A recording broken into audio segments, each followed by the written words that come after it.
welcome. It's November the 19th, 2022.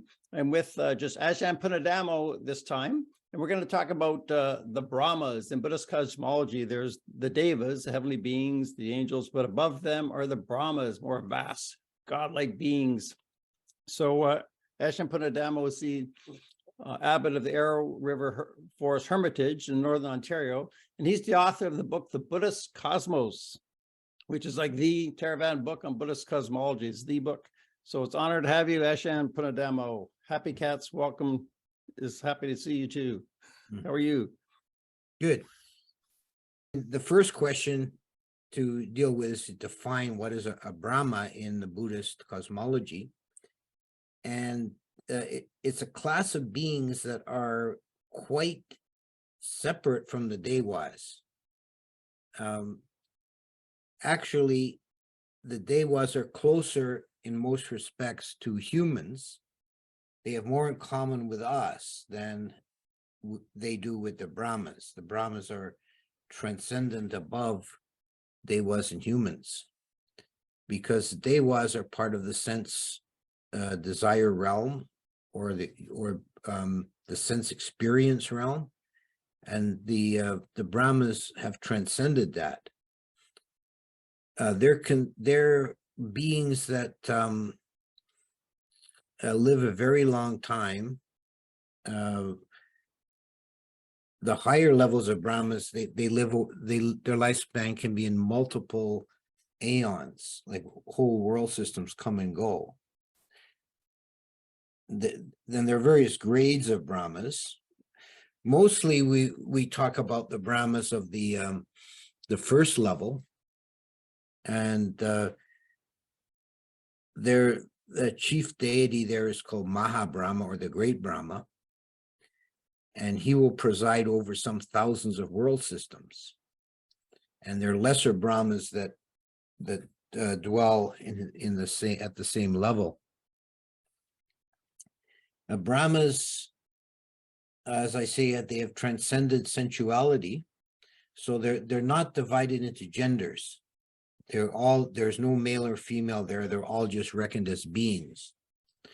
So they have no sexuality. They don't reproduce sexually. They arise spontaneously due to the karma of the being who has reached that level, which is said to be attained by mastery in the jhanas, because the consciousness of a Brahma, their default ordinary, working day consciousness, is the equivalent of Brahma, of a jhana consciousness for human. You mean that the actual day-to-day life as a Brahma is equivalent to jhana? I always wonder about that in my 30 years of Buddhism, because when a human being is in jhana, right, they're completely absorbed, not in touch with their body, no five senses. So you're saying within that state of consciousness, they can relate with other Brahmas? Yes, there's some nuance to that, in that I say it's their default mode of consciousness, but they can experience sense desire consciousness if they put their attention onto objects in the sense desire realm. Wow, so you're saying that jhana state is their default state of consciousness? Yeah, it's their ordinary state of consciousness. So just for the audience, we should explain that reaching a jhana, it's a very deep and high attainment. Like most monks in their entire lives would never even make it to the first jhana. So just making to a jhana is amazing. Then there's 4 jhanas, and there's 4 more immaterial jhanas. So to live their existence in that state is very, very high being. Yeah, they're very highly evolved consciousness. The first level Brahmas, their consciousness is the equivalent of first jhana. And this is significant because in first jhana, thought conception still occurs, but it doesn't occur in the higher jhanas. So what we find in the literature is all the stories about Brahmas, individual Brahmas, or when individual Brahmas are named, they're always first level Brahmas. Second, third, fourth level Brahmas, equivalent to the higher jhanas or the deeper jhanas, they're beyond thought conception. So that means they're beyond speech and ordinary action. They're basically just blissed out all the time. So we don't have any stories about them, or don't know any of them by name. But you wonder, what did they do? If they're totally blissed out all the time, do they interact? Like, how do they interact with the universe? What do they do if they're blissed out all the time? Well, we don't have a lot of details on that, but description, for example, of the Abhisara beings of the second level is that they're radiant, joyous, moving through the air and feeding on bliss. And technically it's feeding on piti, which is a meditative, sometimes translated as rapture. It's a kind of energy that moves. When a human being experiences it in meditation, it's felt as a movement in the body, an energetic movement in the body. Could be, maybe some people have compared it to like Kundalini and other systems. So that's the food for Abhisara beings.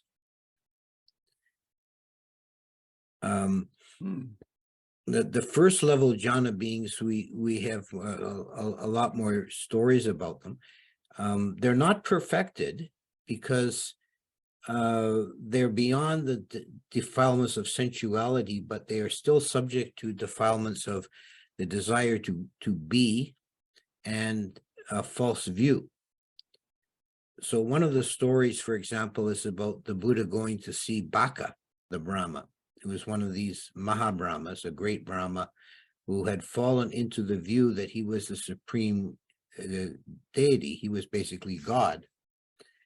And the description of his, his self-description sounds very much like Old Testament Jehovah. He says, I am the mighty one, I am the all-father, I am the creator, I am the one and only. It goes on and on like that,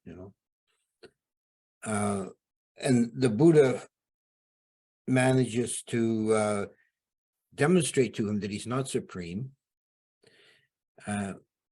After some dialogue, the Brahma proposes a contest. He says, I'll disappear from your sight, you won't be able to find me. And then you disappear from my sight and I will be able to find you. But then it turns out in the actual contest to be the reverse. Wow. The Brahma cannot hide from the Buddha. And the Buddha easily hides himself from the Brahma, probably, but it's not really explicitly stated, but probably by popping up to the second level Brahma realm, of which Mahabrahma had no conception. Oh, it's like the Devas. They don't know about the level above them. Well, they do, because at least some of them do, because we have a story in the Digha Nikaya of Mahabrahma coming down to the Deva realm and meeting with the Council of Gods at Tawatingsa. And yeah, I read those counts, but yeah, like if they studied Buddhism as a human being, they would know, okay, there's 4 levels of the Brahma realm and the 6 sensuous heavens, so they can know about it. But I guess your first point was they don't have the ability to actually go there. So that's where the Buddha might have hid. Or to see them. This is an interesting thing. It's kind of a general rule in the cosmology that the higher beings are invisible to the lower beings ordinarily. So when Brahma comes down to visit the Tawatingsa gods, he's only perceived by them as a light, as a brilliant light. And Sakka says, when this light appears, I know Brahma is coming. And then to make himself visible to the Devas, he has to assume a coarser form. Yeah, I think it was called 5 crests, this little being that comes up to each of the 33 principal Devas. And each Deva thinks that he's coming to just him. Yes. Sakka and the 33, yeah. That's Sutta. There's one story of a Brahma who is he had been a Buddhist monk, and then under the Buddha, and then he died and was reborn in the Brahma world, and he came down to pay his respects to the Buddha, and he immediately started sinking into the earth. And the Buddha said, you don't know what you're doing. You can't come here in your subtle Brahma form. You have to assume a coarse body. So there's an indication that the actual matter or material of the Brahma beings is more subtle. It's a different type of substance. But they still have bodies, they still have form, but it's made of this fine material. It's not an ordinary matter from this earth. Yeah.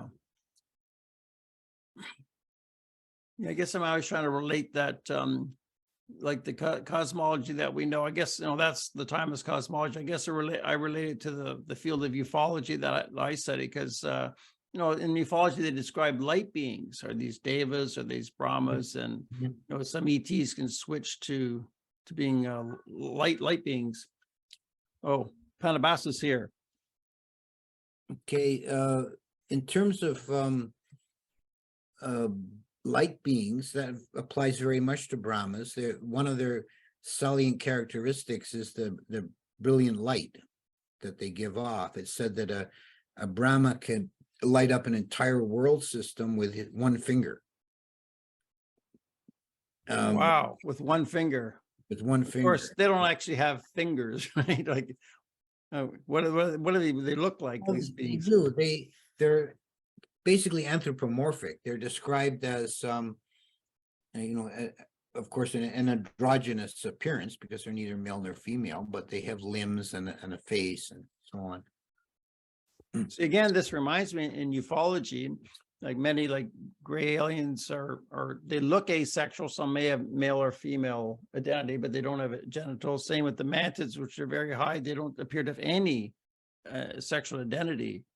Of course, they don't seem to fit these characteristics of the being in the jhana state. So I realize I'm kind of going a bit out there, trying to relate it to cosmology. I would not want to equate the Brahmas with gray aliens, for example. I mean, they're transcendent beings. They're very much higher plane of existence than humans, and the mantids are believed to be higher than the grays, but because they actually bring life from planet to planet. But I think you're still saying you wouldn't equate those to the Brahmas. No, and the Brahmas, as we saw, I told the story about Baka. The Brahmas often imagine themselves to be God, and there's a connection there with the Hindu conception of Brahma as God. Right. So here's Pannobhasa. Yes, sorry about that. Hello, Pannobhasa. This is cool. We're filming. We'll just go with the flow. That's being in the present moment, like good Buddhists. So yeah, so a little bit confusion of the time that happens, even amongst unenlightened beings like ourselves. Yeah, we just switched to a different date and stuff, and my sweetheart's mother showed up today and just distracted. And okay. So far, we've just been talking about the basic characteristics and definition of what a Brahma being is in the Buddhist cosmology. Yeah, I think I looked up the etymology of it, and it's from Brahant, which means great or possessing greatness. Or just to interject, Pannobhasa, maybe you tilt your camera down a bit. Your head's at the bottom. Okay, sorry to interrupt. Carry on. Yeah, I was just saying that the etymology, it comes from the Brahant, which means great or possessing greatness. And, yeah, I mean, originally it was, it was like the divine principle for, like early Hindus, proto-Hindus. There's one, we're on a kind of linguistic and points. It's interesting that in the pre-Buddhist version, there's two separate words. Brahma, which is a masculine noun, represents a deity, a personified deity. And Brahman is a neuter noun that represents this divine cosmic principle. And in Pali, the word Brahma has a odd conjugation, that it's technically a masculine noun, but some of the conjugations follow the neuter version. Yeah, it's an unusual conjugation because it's the nominative singular ends in a long A, which is usually feminine. Yeah. Which also points to the fact that Brahmas don't have gender. So it's that, so that, the conjugation of the word is odd. It's, partially masculine, partially neuter, partially feminine. Yeah, So, it's like I think the Buddhists to some degree were engaging in a little like religious propaganda by taking Brahma, which is the Hindu or Vedic personification of ultimate reality, and then putting him sort of right in the middle, sort of a mediocre kind of heaven realm that's like Mahabrahma is accessible to anyone with first jhana, and then yes. they've got a whole slew of heaven realms above Oh, Mahabrahma. yes. Yeah, that's true. And there is some discussion in the suttas about the people in the Buddhist time who related to Brahma as a supreme deity. And for example, there's the one sutta about a Brahmin who was dying, and Sariputta was attending to him, and I think he had some connection with him, knew him somehow, and he gave him the Brahma Vihara meditations, loving kindness and so forth, because he thought that these Brahmins seek Brahma. They want to be reborn in the company of Brahma. So we'll give them this meditation. And then the Buddha mildly chastised him. He says, you didn't go far enough. Because although the Brahma was conceived of as supreme in the Brahmanical religion, according to Buddhism, it wasn't supreme even in samsara. There were beings higher than that, but also the whole goal is to get out of samsara, not to as a goal to seek Brahma. Yeah, I'm not sure what you've already discussed, but there is that. I think it's in the Brahmajala Sutta, the Brahma Net Sutta, which is the first sutta of the entire Tipitaka, of the Sutta Pitaka anyway, talking about how the whole idea that Brahma is like the creator God, akin to the Abrahamic God like Yahweh, is just because first when the material universe it expands and it contracts, and it just eventually destroyed by fire, and then when it re-evolves, first it's the seat of Brahma appears, like the throne of Brahma, and then Brahma appears, and then he starts getting lonely and wishes he had companions, and right about that same time, just through the force of karma expiring, other beings start appearing in this newly generated realm, and then he believes that because he desired them to be there and then they appeared, that he was actually creating them. And then that's how you get the idea of a creator God, is because the God himself believes that he's the creator, but actually he isn't. Yes, that's laid out quite clearly in the Brahmajala Sutta. Before you came on, I briefly related the case of Baka the Brahma, which he had a similar delusion. Yeah, even that is a kind of I think according to Richard Gombrich, that also is a kind of propaganda, because Brahma is usually associated with I think it's the sheldrake, or it's a kind of, usually it's translated as goose or wild goose, the hamsa, and Baka is like a crane or a heron or something. And so they're kind of replacing the bird, that the water bird he's associated with a different kind of bird that sort of like in Aesop's fables, the crane is usually considered to be stupid. He's easily tricked by the fox, So that could also be a little bit of propagandism, where they're, and in Baka Brahma, he is sort of made fun of. He does sort of play the fool in the sutta, if it's the same one I'm Yes, yeah. And the commentary actually takes that a bit further. I was mentioning the contest that he had with the Buddha to who could disappear from the other's vision. And the sutta just tells it very bare bones without details. Then the commentary goes into the different ways Baka tried to disappear from the Buddha. And he tried to change his form. He tried to create darkness, and the Buddha foiled him. Then the final attempt, when he was in despair at winning the contest, he ran outside of his palace and hid behind a tree. Yeah. And his followers started mocking him. So, and that's actually this is the commentary, but it's actually quite ridiculous to imagine a Brahma being doing that.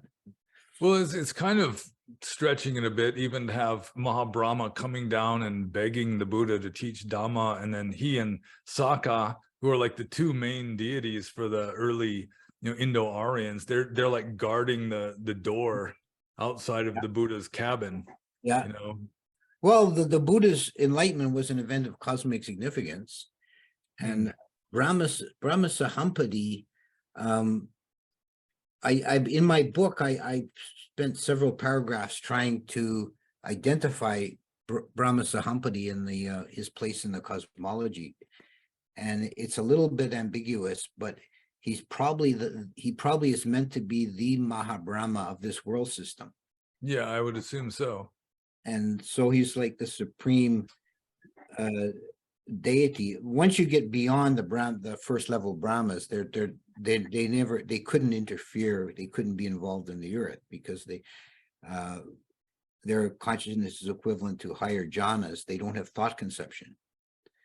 They don't have vitaka vichara, so they don't have thought conception. So we don't have any stories about them or individual names of them. It's always the first level Brahmas. So Brahma Sahampati is like he's not the supreme being in the universe, but he's as high as you can go and still have activity in the world, let's say. And yeah. Speaking of Brahmas and not being active, there's one weird kind of Brahma. I do not see the point of. There's a heaven realm called the realm of perceptionless Brahmas. Right. And they're like unconscious. It's like they're statues. If they're unconscious and without perception, you would assume that there wouldn't be any karma working itself out or any such thing. I don't see how it would happen. So it just seems like a strange realm where beings go there, but I mean, there's no karma that's actually changing because they are essentially unconscious the whole time. Right. That they're born into that realm because they practice the type of meditation that was not recommended by the Buddha. That some of these other sects were saying that the way to happiness is the end of consciousness and perception, and they basically anesthetize themselves. And I see that as very equivalent to being under full anesthetic. I've been once in my life, I had surgery where I was under full anesthetic. And the experience was they put the gas thing on my face, and he said, count to 10 backwards and go 10, 9, 8, 7. And then I open my eyes the next instant and I'm in the recovery room in bed.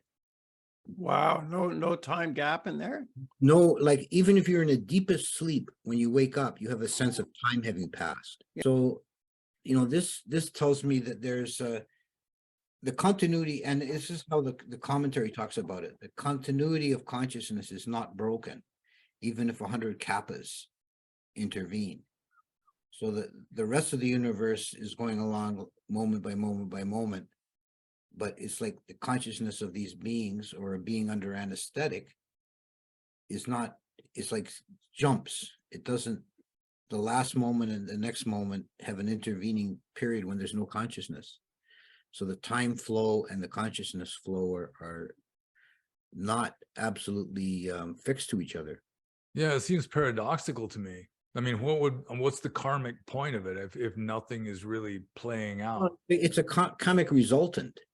It's their karma for having suppressed consciousness in their life, doing this zombie meditation, and then they're reborn in this realm and spend aeons of time. But they're happy, right? They're in a state of bliss all that time. No, they're just unconscious. They don't have happiness or sadness, or they're not there. They're like statues. Yeah, their physical form just persists. They only have two moments of consciousness, at the beginning and at the end.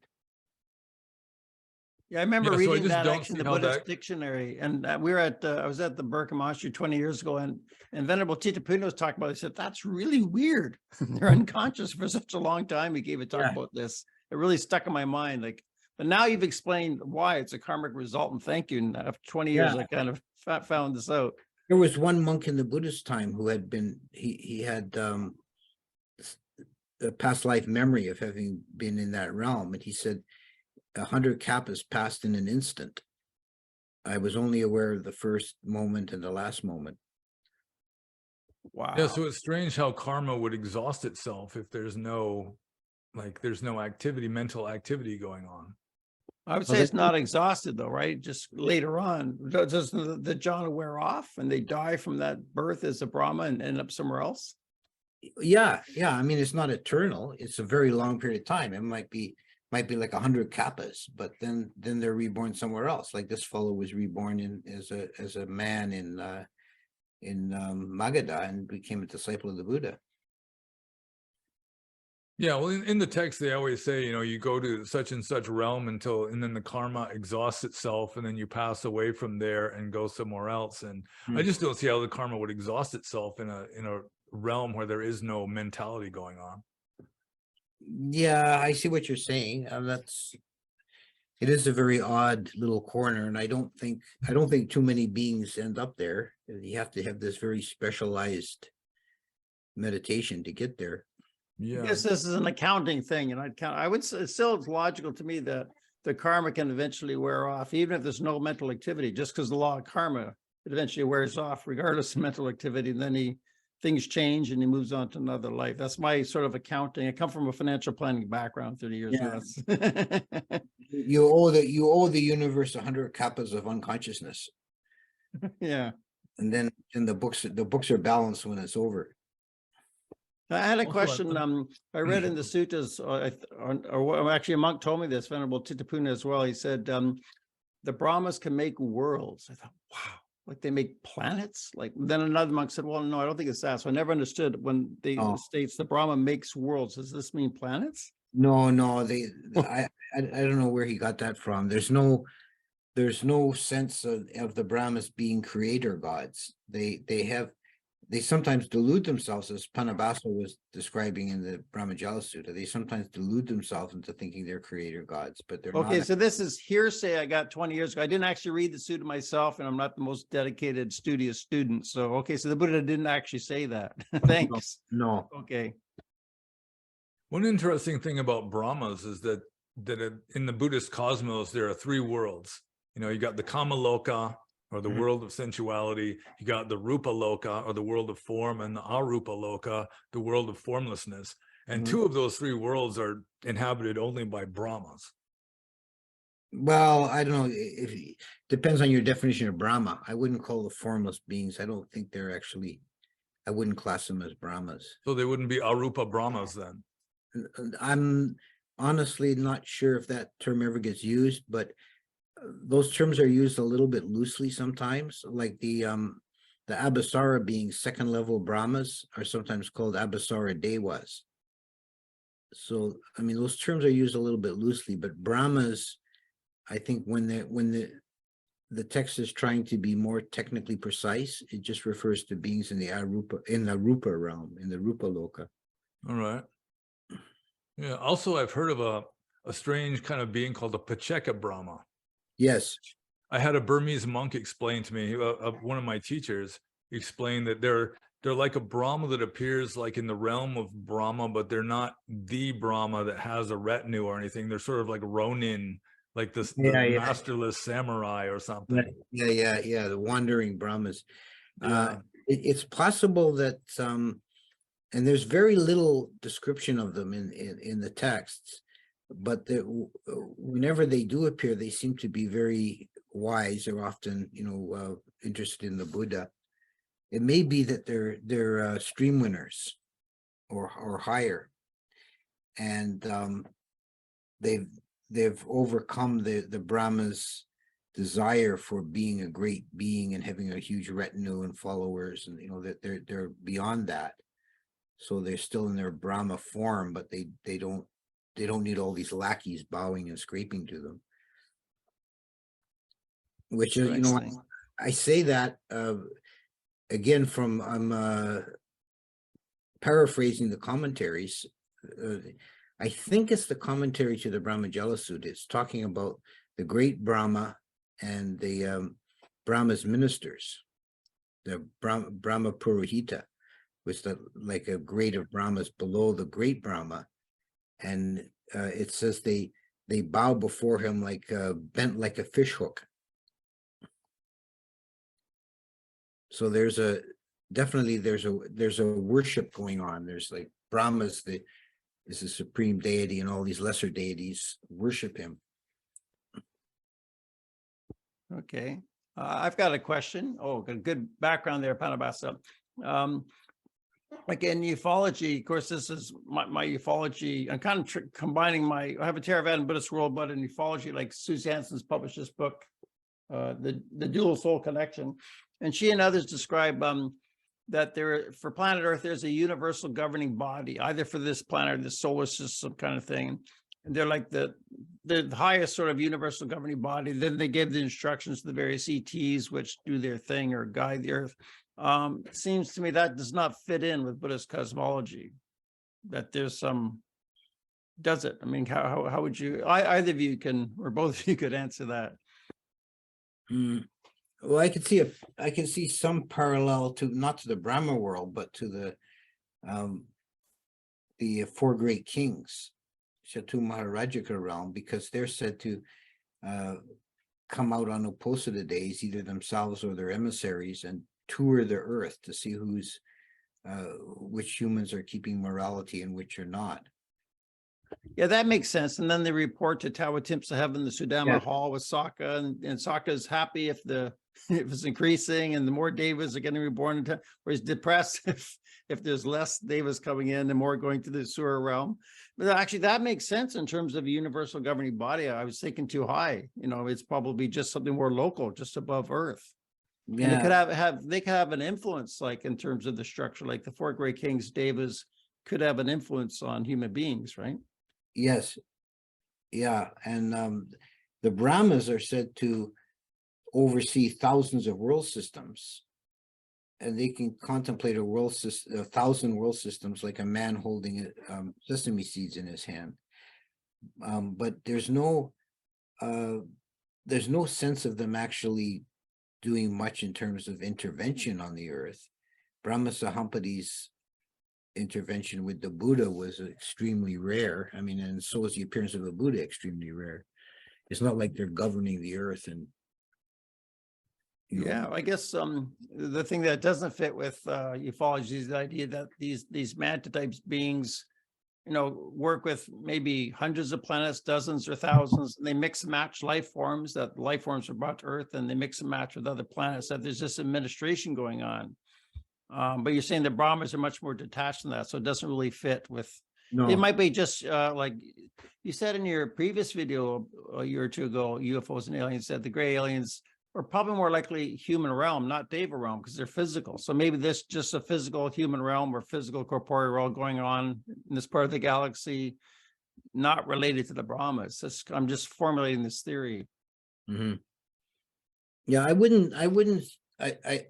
would be very reluctant to identify the Brahmas with beings that dwell on, let's say, a specific planet. It's like it's a whole nother plane of materiality. Like our physical universe that we know is one plane of reality, and then there'll be other planes above it that are not accessible to our ordinary senses. You couldn't find with a telescope or, But on that point, though, like both Susie Hansen and Jeff Silver, they've stated that the mantid state that we don't actually come from any kind of a planet. It's something that human beings would not understand. So that makes me think, oh, maybe it's a higher realm like the Brahma. Like they're not just like the Greys actually do come from a planet, like maybe Zeta Reticuli. So they actually distinguish there's a difference. So how would you interpret that?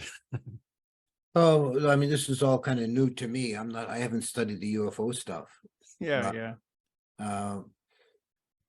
But yeah, that sounds more like the Brahmas being on a different plane. You know, they're not, you couldn't identify them as being in any point in our known physical universe. And the Brahmas have the ability to take on a lower form, like with Sokka Yeah. and Tabbatim 7, like Yeah. taking on the form maybe of a mantid or something. Possibly, I mean, because they, when he before you came on, pannobhasa, we were talking about the time that Mahabrahma came down to Tawatingsa heaven, and at first he was invisible to the deities there, except that they could see a bright light. And then he deliberately took on a coarser form, and he assumed the form of the Panchasika, the five crest, and Yeah, the Gandhava. yeah, Gandhava.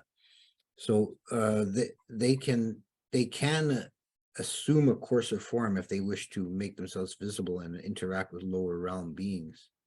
Wow, I really appreciate this connecting the dots, like in terms of different fields of study, ufology, Buddhist cosmology, science, and other things. Like intelligence is largely about connecting dots.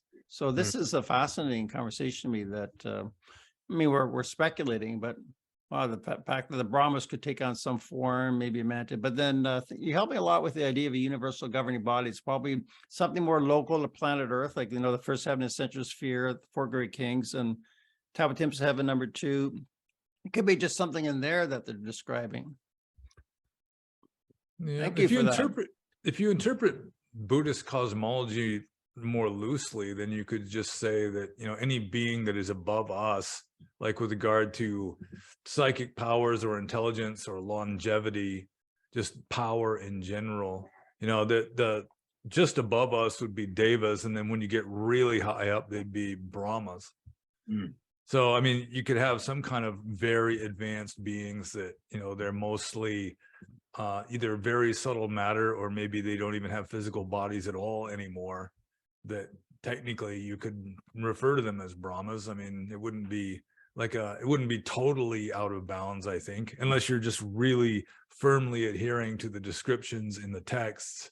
But sometimes I'm skeptical of the explanations in the text. For example, I think it may just be the limitations of the humans that are coming up with these ideas that is limiting the intelligence of the devas and the Brahmas, because no matter how high up you go, other than like the Ajahn was saying, they can observe, 1,000 world systems, almost at once. Still, I mean, they don't seem to have higher than human intelligence, which I would say would be more a limitation of the imagination of the person who's, composing the text or some such. Then, and it's the same in just about any kind of spiritual system. Like the Old Testament, their Jehovah, their Yahweh is just, I mean, he's just like a super powerful human in psychologically. He doesn't seem to be all that intelligent. Seems to be like an angry old man. You're right. There should be to a some higher degree, intelligence, spiritual or like capacity. the ancient Greeks and Romans, they just completely humanize their deities, so that they're just like, they're just like people, except they're immortal and they have greater powers and they're more beautiful than us. And to some degree, I think, I mean, it could be the same in Hinduism and Buddhism also, where it's to some degree, it's you can't understand something greater than yourself. A dog can understand a human. They can get some vague ideas about certain things, but they're not going to figure out what humans are like, because they're just limited by their own intelligence. And it's the same with us trying to understand something far above us. I think you make a sound point. I think you're making a sound point there. Like that we can't conceive the mind of a Brahma, and the stories and texts we have about them are filtered through human recountings. So yeah, and some of them are deliberately trying to make Brahmas, or Brahma, who is like one of the main gods of the competition, into sort of a foolish blowhard sometimes. like the story about Baka, yes. Although Sahampati is never portrayed in that way. He's always treated very respectfully in the text. Yeah, he's treated respectfully, although he is like getting down on one knee and begging the Buddha to start teaching Buddhism that will be downplaying his own importance and so forth.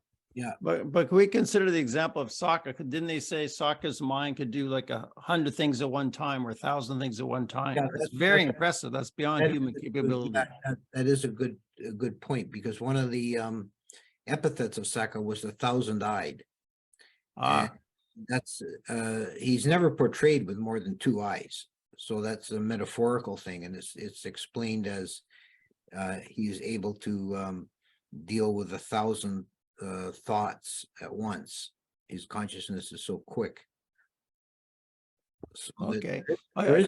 there is some indications that, you know, of trying to imagine these beings as having a higher, more complex consciousness, or more sophisticated, I should say, probably, consciousness than ours. Okay, I could describe these beings behind me, the mantids. They're described as you know, it sounds far out, but people would be bringing on a craft, like a large mothership with like several hundred people in a theater seating, and the mantid would give them, or others would give them a lecture, and they would put these information packets directly into the subconscious mind individually, what those individuals needed, which would surface later on Earth, and they might not remember this, and like people in science or inventions would get ideas later. So one mind of a mantid could send this out to hundreds of people simultaneously with different information. Like, it's such a mind vast beyond us. That is described by some experiencers. So you can comment on that. Well, that's kind of like the Mahabrahma that went to the council of the Tawatingsa gods, because they all 33 thought that he was talking to them individually. Yeah, it's a similar idea, right? Yeah, so these are real physical beings, and without a home planet, but they can take on.